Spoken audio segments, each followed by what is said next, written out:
He was halfway through signing $1 million deal when he suddenly stopped, his hand frozen in midair.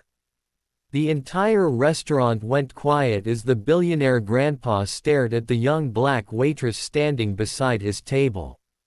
Not at her face, not at her uniform, but at the small silver pendant resting against her neck. His eyes widened, his breath caught, and for a moment, the man who ruled boardrooms looked like he'd seen a ghost. The waitress shifted nervously. "Sir, is everything all right?" But he didn't answer. His fingers trembled as he pointed at the pendant. Where did you get that?" She looked confused. It's just my mom's necklace." "Why?" The billionaire's voice cracked. "That symbol, that scratch on the side, it's..." He stopped speaking, like the rest of the words were too heavy to come out. The businessmen around him frowned, annoyed. His grandson whispered, "Grandpa, what's going on?" But the old man was shaking now, staring at the pendant like time had suddenly pulled him backward. He slowly stood up from his chair, eyes full of shock and something deeper, something painful.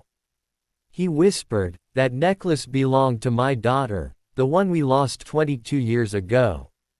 And for the first time in decades, tears filled his eyes. The waitress froze, her smile fading as the entire room turned toward her. "Your daughter," she repeated softly, like she wasn't sure she heard him right. The billionaire nodded, his throat tightening. "My daughter had that exact pendant. I gave it to her on her 18th birthday. She never took it off, not even the night she went missing." His voice wavered, the pain of decades breaking through the walls he had built. "How do you have it?" The waitress stepped back in confusion, one hand instinctively covering the pendant. "Sir, my mom gave this to me when I turned 16. She said it was the only thing she had left from the family she lost." She swallowed hard. She never talked much about it. The grandson's eyes widened as he looked between the two. "Wait, Grandpa, are you saying?" But the billionaire wasn't listening. He reached slowly into his wallet with trembling fingers and pulled out an old, worn-out photo. He handed it to her. "This is my daughter," he said. The waitress looked at the picture, and her breath caught. The face in the photo, the pendant in the picture, the tiny scratch on the side, it all matched. Her knees almost gave out. "Sir, this can't be real." The billionaire's voice dropped to a whisper full of terror and hope. "Your mother, what's her name?" She hesitated, her voice cracking. "Her name is Maya Johnson." The room fell completely silent. The billionaire's face drained of color. His hands shook uncontrollably. "Maya," he whispered. "That's my daughter's name." A single tear rolled down his cheek. The waitress stared, stunned, the world collapsing around her. And then, the billionaire took one shaky step toward her, whispering, "Child, who are you?" The waitress opened her mouth, but no words came out. Her heartbeat hammered in her ears. Everyone in the restaurant watched as she clutched the pendant like it was the only thing keeping her upright. I'm Alana," she finally whispered. "Alana Johnson. My mom raised me alone. She never told me anything about my father's side, never even showed me pictures." The billionaire closed his eyes, as if the name itself stabbed him with memories. When he opened them again, they were full of something raw, fear, hope, and regret all tangled together. "Alana," he said softly, "how old are you?" 22. A shaky breath escaped the old man. His grandson's eyes widened as the truth slammed into him. "Grandpa, she's the same age Aunt Maya would have been when she disappeared." The billionaire nodded, barely able to stand. He reached out a trembling hand but didn't touch her, almost afraid she might disappear too. Did your mother ever speak about why she left her home? Or anyone trying to find her? Alana swallowed. No, she only said, life became dangerous.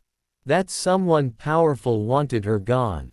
She changed her name, changed everything. Shock hit him like a punch. His voice dropped into a whisper full of guilt.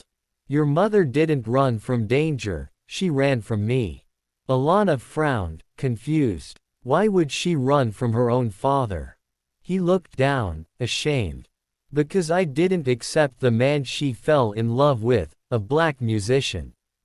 His hands shook harder. I thought I was protecting her future. But I pushed her away instead. The realization hit Alana like cold water. Her mother didn't run from danger. She ran from heartbreak. Before she could process it, the billionaire stepped closer, eyes filling again. Alana, if your mother is Maya, then you. He choked up, voice breaking completely. You're my granddaughter. And the entire restaurant gasped as Alana's lips parted in shock, her whole world shifting in one breath. Alana's breath hitched as his words sank in. Your granddaughter, she whispered, feeling her hands go numb. She took a small step back, as if the floor was tilting beneath her feet. Sir, that can't be. My mom never said anything like that. She never mentioned you. The billionaire's voice softened, but the pain inside it was unmistakable. Because I gave her every reason not to. He looked down, wiping his face with shaking fingers. I drove her away. I was stubborn, proud, blind. And when she vanished, I spent every night wondering if she hated me, or if something worse happened. Alana stared at him, her chest tight. My mom always cried when she talked about her family, she whispered. She said she wished things were different, but she never explained why. The old man's grandson stepped closer, his voice gentle. Alana, do you have any pictures of your mom? Anything? She hesitated, then pulled out her phone with trembling hands. She opened a photo, one she had always loved, and turned the screen toward him. The billionaire looked at it, and his entire body collapsed into emotion. It was her, his daughter, older, tired, but unmistakably her. The moment hit him so hard he had to grit the edge of the table to stay standing. Tears streamed down his face, and he whispered her name like a prayer. Maya, oh God, Maya. Alana watched him crumble, her own eyes filling. She passed away last year, she whispered. Cancer. We didn't have much. I took care of her till the end. The old man's face broke completely, grief, regret, guilt all crushing him at once. She suffered, and I wasn't there. His voice cracked into a sob so deep the entire room felt it. Alana stood frozen, heart twisting. She had never seen anyone cry like that for her mother, not even her father, whoever he was. And then, the billionaire did something no one expected. He stepped forward, tears falling freely, and whispered, "You look just like her."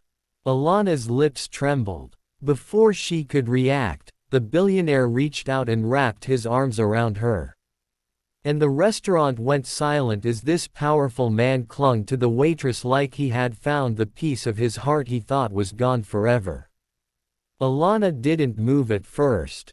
Her arms stayed stiff at her sides, her breath caught somewhere between shock and disbelief. No one had ever held her like that, like she mattered, like she wasn't just a waitress trying to survive another long shift. Slowly, almost afraid, she lifted her hands and placed them gently on his back.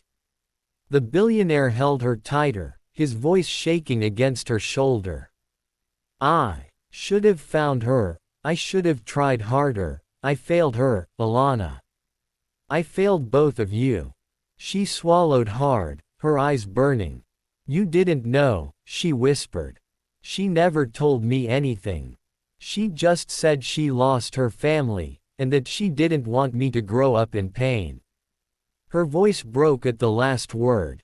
"Mom was trying to protect me too."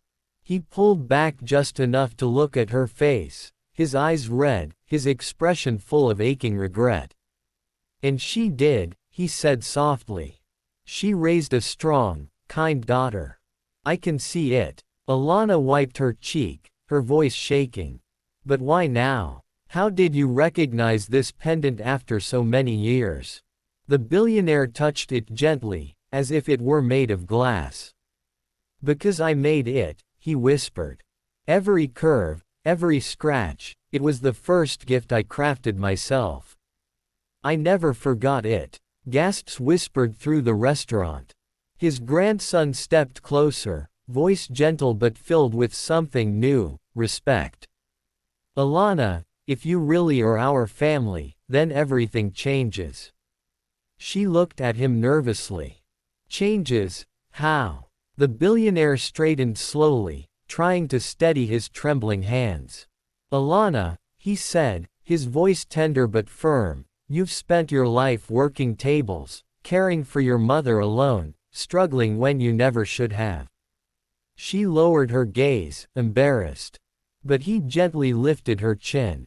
"From this moment, you're not alone anymore. You're part of this family."